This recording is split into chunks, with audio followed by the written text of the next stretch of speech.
Olá, estamos começando mais um PortoCast aqui na WorldCom Brasil. O PortoCast que é a parte integrante do Encontro Regional Indústria Porto, produzido pela WorldCom Brasil, em parceria com a TV Tati Band Litoral. E hoje estamos recebendo aqui para conversar com o Roberto Teller, que eu conheço há muitos anos, um craque na área logística, já passou por diversos terminais aqui, tem muito conhecimento. A gente vai conversar aqui para a gente poder evoluir nas pautas aí de construção do Encontro Regional Indústria Porto, que esse ano aí será agora no segundo semestre. Roberto, seja bem-vindo aqui ao nosso PortoCast. Muito obrigado, André. É um grande prazer estar aqui contigo. Então, Teller, você conhece bem o Porto de Santos, como conhece outros portos. A gente teve a oportunidade de viajar junto por vários portos do mundo, né? E Santos tem uma importância nacional muito grande, grande volume. A gente tem algumas preocupações, a gente sempre fala, né? Acesso ao porto, dragagem, algumas coisas que a gente fica preocupado, porque a gente sabe que os investimentos dependem, principalmente os terminais que têm os acionistas estrangeiros, de aprovação em conselhos fora do Brasil. E a gente não vê a infraestrutura acontecendo, dá aquele frio na barriga, né? Será que eu não vou ter o investimento? Ou se eu tiver investimento, não vou conseguir usar porque a parte do governo não foi feita?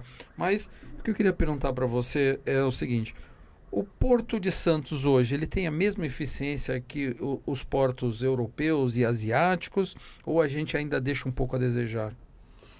André, nós temos sim, em termos de terminais portuários, nós não deixamos nada a desejar. Em movimentação de containers, em volume. Quer dizer, o que está da porta para dentro, a gente tem um padrão dentro do mundo. Dentro do mundo. Tanto comparáveis com os europeus quanto os norte-americanos e americanos em geral. Eu não comparo muito com os asiáticos, porque os portos asiáticos são muito grandes e são com perfis muito diferentes. São hubs, são portos onde a carga simplesmente entra e é transferida imediatamente para navios para fazer a distribuição por todos os países asiáticos. Então, são volumes de 20, 30 milhões de TEUs, um único terminal portuário, quando no Brasil nós fizemos 12 milhões e meio em 2023. É uma desproporção muito grande, né? Mas, Tela, na tua experiência, pelo que você tem visto aí caminhar, principalmente essas novas opções aí que está tendo no mercado, o surgimento de um novo terminal grande, como é que você vê o futuro do Porto de Santos? Me preocupa ainda demais aquilo que você colocou em relação à nossa infraestrutura de entrada e saída. Santos já engargalou na sua entrada e saída com a única entrada da Anchieta aí para os nossos caminhões. Vai existir uma transferência de todos os caminhões de grãos para a modalidade ferroviária, mas isso vai levar algo em torno de 2 a 3 anos para acontecer. Santos não tem 2 a 3 anos de crescimento orgânico sustentável para a entrada e saída dos caminhões que até então vão continuar. Então, isso é um problema grave. Mas não vai sobrecarregar a nossa infraestrutura ferroviária? A infraestrutura ferroviária não, ela está sendo mais do que duplicada. Então, ela vai aguentar tranquilamente pelos próximos 10 anos. Mas a infraestrutura rodoviária não aguenta nos próximos 3 anos. A gente já tem situações em que a Anchieta e imigrantes se sobrecarregam. A gente ainda chega em várias ocasiões em que ela fica com sobrecarga. E imagina se a gente tiver um crescimento na ordem de 3% a 5% ao ano, 3 anos inviabiliza todo o sistema rodoviário de entrada e saída do porto. É importante você falar isso que eu sempre falo. Se o Brasil crescer mais do que 2,5%, o Porto de Santos estrangula em 2, 3 anos. Eu sempre falo isso porque a gente não tem crescimento e o porto cresce naturalmente pelo próprio consumo, né? Se a gente, eu olho sempre o futuro, né? Porque a gente que faz planejamento de empresa, a gente fica olhando o futuro. E quando eu vejo que daqui 40 anos o crescimento populacional do mundo vai cair assim numa descendência vertical, nos preocupa um pouco, porque a gente fala, puxa, a população vai diminuir. Mas, por outro lado, quando você olha o consumo, né, do ser humano nos últimos 30 anos e especificamente nos outros 5 anos, você vê que há um crescimento basicamente vertical. Então, eu acho que essas duas, uma descendência e uma ascendência, ela vai suprir essa diminuição de pessoas, porque a quantidade de coisas que a gente consome hoje é infinitamente mais do que a gente consumia há 5, 6 anos atrás. E isso eu acho que vai fazer com que a gente supra essa diminuição de pessoas no mundo, né? Que é uma coisa que a gente preocupa, porque a gente faz planejamento. Eu, às vezes, fico planejado com 10, 15 anos para frente, né? A gente olha e fala assim, poxa, será que vai valer a pena fazer o investimento? Mas, Teller, eu te fiz essa pergunta porque eu estava mais ou menos imaginando que você me daria essa resposta, né? E eu tenho falado muito com o governo do estado, o governo federal, em cima da sua resposta, que é assim, me preocupa muito o acesso pela rodovia. E uma proposta que eu levo muito tempo para eles é o seguinte: nós precisamos trazer a indústria para próximo do porto, né? Principalmente indústria de beneficiamento, indústria de transformação, indústria de tecnologia, porque a gente vê entrar e sair muita coisa, né? Você lá nos teus terminais, você viu o que chega e sai de mercadoria que vai ali, às vezes, no redor da Grande São Paulo, né? Fazer algum tipo de beneficiamento, algum tipo de produção e depois volta para o porto. Por que a gente não consegue trazer isso para cá e diminuir a quantidade de caminhões na estrada? Não é que a gente ia prejudicar a transportadora, não. É porque realmente eles também não vão conseguir atender daqui a pouco por falta de espaço. O que vai acontecer? Um caminhão que vai demorar aí 4 horas para descer a serra, vai passar a demorar 12, 8, 10, o que vai inviabilizar pelo custo do óleo diesel, do motorista, que vai ficar mais caro, do consumo, de todo o processo, né? E eu tenho falado muito, inclusive quando a gente criou o Encontro Regional Indústria Porto, porque a indústria põe carga no porto e a indústria tira a carga do porto. Ele é o maior cliente. O porto só existe porque as mercadorias circulam ali e quem é o dono dessa mercadoria é a indústria. E eu vejo assim, não vejo um grande interesse por parte do governo do estado de que a gente consiga trazer indústrias para cá, né? Não vejo um incentivo, não vejo defender, vejo o governo do estado muito preocupado com outras regiões, com o agro, com a região da Grande Campinas, São José dos Campos, mas a gente precisa se unir e lutar para que a gente consiga trazer, por exemplo, a área continental de Santos tem uma área espetacular, que é 2 vezes o tamanho da cidade de Santos, da área insular, que poderia ali ocupar 10% daquilo para receber indústria, né? E isso eu acho que ajudaria muito aos terminais poderem fazer projeção de investimento. Por quê? Porque a gente vai ter a carga próxima do porto, né? Perfeita a tua colocação, André. Toda a carga que entra ou sai do Porto de Santos, ela roda uma média de 300 quilômetros. 300 quilômetros é toda a circunferência que o Porto de Santos atende via de regra, que é onde está toda a indústria do estado de São Paulo. Se você fizer uma ZPE aqui, não tenho dúvida que isso resolve definitivamente o nosso problema.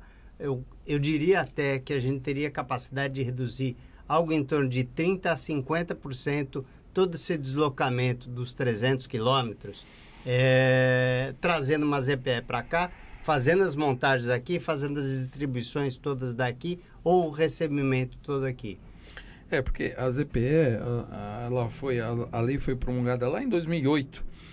Eu fui, acho que o primeiro pedido de ZPE no estado de São Paulo, eu fiz em 2008, quando então o presidente era o Lula, foi recebido pelo ministro, que a gente fez o pedido da ZPE, só que a lei tinha uma falha, né? Você tinha que exportar 60%, você podia nacionalizar 40%.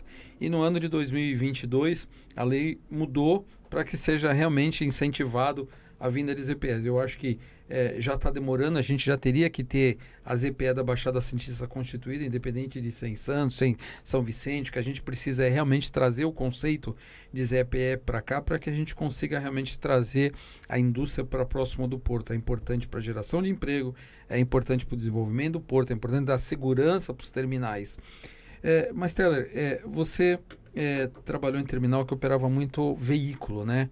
Tinha aí uma grande movimentação de veículos. E a gente está aí vendo nos últimos 3 anos uma transformação muito grande da frota de veículos por automóveis híbridos e automóveis elétricos, que eu, em 2016, visitei mais de 20 fábricas na Europa, até pelo projeto que eu encabeço lá na Praia Grande, de ter um grande complexo logístico, fui visitar para saber como vai ser, né, essa indústria automobilística automobilizados. E, na verdade, a gente descobre que a grande maioria vai ser fabricado na China e montado nos países.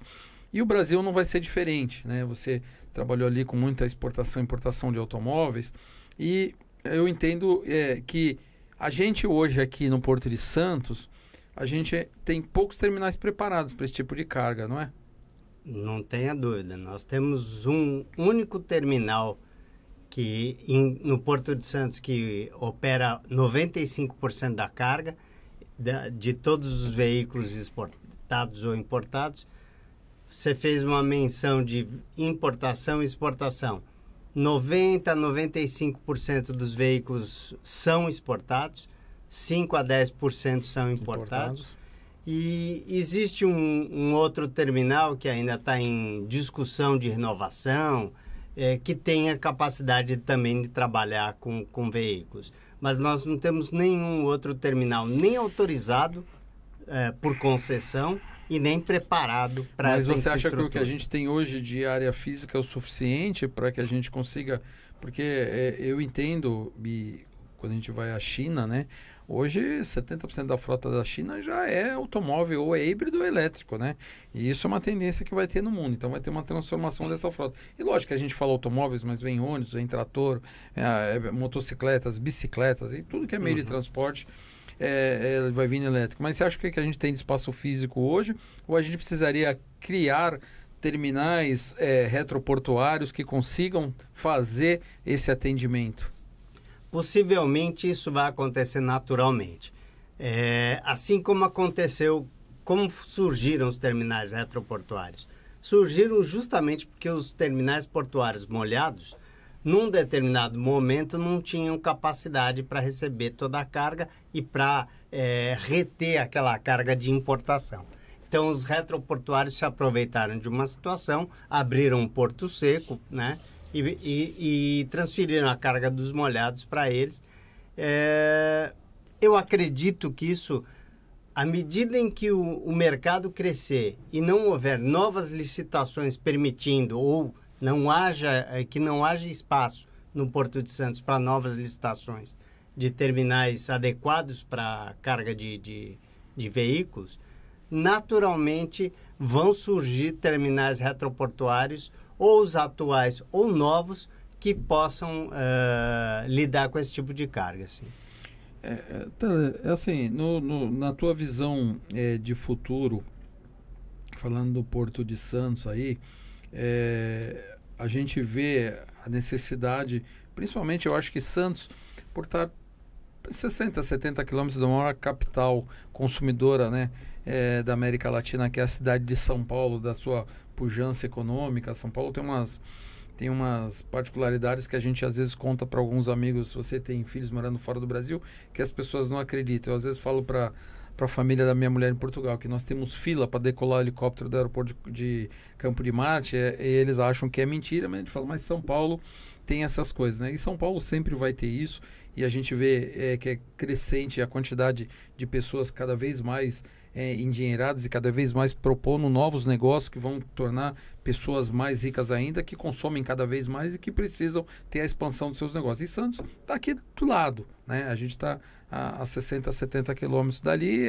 logicamente o porto que vai sempre movimentar a maior quantidade de mercadorias, né? Além de hoje ser o principal porto aqui do hemisfério sul, né? Mas você vê que a longo prazo o Porto de Santos precisa entender que ele precisa ter um porto offshore, ou a gente, por questão de tamanho de navio, de calado, ou você acha que a gente consegue encontrar uma solução com o que a gente tem hoje, de entrar no canal, de ter área suficiente para o seu futuro, ou a gente precisa começar a pensar em construir algo ali fora? Eu acredito que a gente ainda tenha disponibilidade. A gente tem área, a autoridade portuária, ela ampliou o polígono do porto. Essa ampliação do polígono permitiria a ampliação de novos terminais. A gente ainda tem área na Alemoa para novos terminais, na Ilha das Cobras e assim por diante. Mas, se for inevitável com o crescimento daqui a 30 ou 40 anos, para o Porto de Santos, que ele vai continuar sendo o principal porto do hemisfério sul, sem dúvida nenhuma aí, uma boa opção é você expandir ele para o offshore. E eu vejo que há total condição disso acontecer. Porque a gente precisa ter calado aí, o ideal é que a gente tivesse calado aí em torno de 18 metros, né? Porque a gente sabe hoje os navios de 366 metros para entrar no Porto de Santos é uma operação que quase para a cidade, né? Para ferryboat, para a movimentação das barcas, para tudo que tem ali, por uma questão de segurança. E se o mercado tem uma tendência a colocar só navios daí para cima, eu acho que o Porto de Santos vai ter que procurar uma alternativa, talvez pensando 30, 40 anos para frente, que é ter algo lá fora que a gente consiga receber com segurança isso, e principalmente a gente poder reorganizar o porto, porque eu entendo que granéis que hoje são operados na ponta da praia teriam que ser operados lá no fundo. Containers que estão lá no fundo teriam que ser operados aqui na frente. Passageiros que às vezes estão ali deviam ter sido colocados bem na entrada, porque tem até uma vista mais bonita para o canal. Quer dizer, talvez até com a possibilidade de construir algo que seja offshore, a gente consiga ter uma nova redistribuição aqui dos terminais, né? Sem dúvida. Você tocou num ponto nevrálgico. A distribuição das cargas no Porto de Santos é completamente inadequada, completamente fora de qualquer distribuição em relação a terminais portuários no mundo. Você não coloca o granel como sendo a última área, passando por toda a cidade, né? Isso não faz o menor sentido. Você coloca ele no começo, você coloca o container, sim, no último, porque ele não emite absolutamente nada. E uma boa distribuição, uma boa possibilidade, sem dúvida, é o offshore. Um outro ponto importante é que o canal do Porto de Santos, ele não vai permitir um aprofundamento maior do que 17 metros. 17 metros vai ser a limitação. A partir daí, a largura do canal também é uma limitação. E qualquer expansão futura de 30 ou 40 anos, ela naturalmente vai ter que migrar para o offshore. Porque eu até digo sempre, nas discussões que a gente fala assim, uma das maiores preocupações, e agora nesse momento a gente vive o caso lá no Rio Grande do Sul, é a mudança climática, né? E a altura da maré, logicamente a maré está subindo. Santos tem ali a ponta da praia que foi aterrada, né, para poder fazer a sua rodovia ali de passagem. Volta e meia a gente pega a maré, sobe, acaba inundando ali a cidade. Há uma tendência, até pela própria dragagem do canal, dá uma interferência ali em torno do canal 3, da Avenida Washington Luiz, porque a dragagem, a partir do momento que faz a dragagem, essa areia ela acaba migrando, né, porque pega a interferência da maré, principalmente ali pela corrente sul que vem de Praia Grande. Então ela acaba trazendo ali para o centro da Praia de Santos ali uma quantidade de areia muito grande que a prefeitura diariamente tem que fazer essa retirada de areia ali, porque senão vira verdadeiras dunas ali e as pessoas não conseguem usar a praia. Mas tudo isso são coisas que a engenharia consegue resolver. O que a gente tem que fazer é planejar para a gente não chegar amanhã e ficar estrangulado e não ter mais como resolver, ou tentar resolver quando a gente falar que ele ia fazer a colcha de retalho, né? Mas, Teller, eu queria aproveitar a tua experiência. O PortoCast, ele sendo parte integrante do Encontro Regional do Indústria Porto, a proposta nossa é, primeiro, dialogar a indústria com o Porto e levar aos órgãos do governo do Estado e ao governo federal demandas que a gente consiga, no ano seguinte, ver se alguma coisa avançou. E essa construção de pautas, ela é feita através de pessoas que a gente participa do programa, de conselheiros que a gente tem no Encontro Regional. Qual é a pauta que você entende, na tua experiência, que a gente não pode deixar de fora de um diálogo num evento que vai acontecer, que é o Encontro Indústria Porto? Eu creio que, de alguma maneira, nós temos que sair desse evento com a garantia, com o envolvimento com o governo estadual, com o governo municipal da Baixada Santista e com o governo federal, da garantia da terceira via, de alguma maneira, já. eu ouvi, como você comentou no início da nossa conversa, eu também ouvi que o governador Tarcísio, ele está garantindo que a terceira via vai ser construída em parceria do governo federal, municipal e estadual, mas para daqui a 3, 4, 5 anos vai sair o projeto. Muito tempo. E aí, 3 anos depois para fazer a obra. De novo, nós não temos esse tempo todo. Não temos. Eu estou muito preocupado e eu acho que a comunidade santista inteira está muito preocupada com esse tema.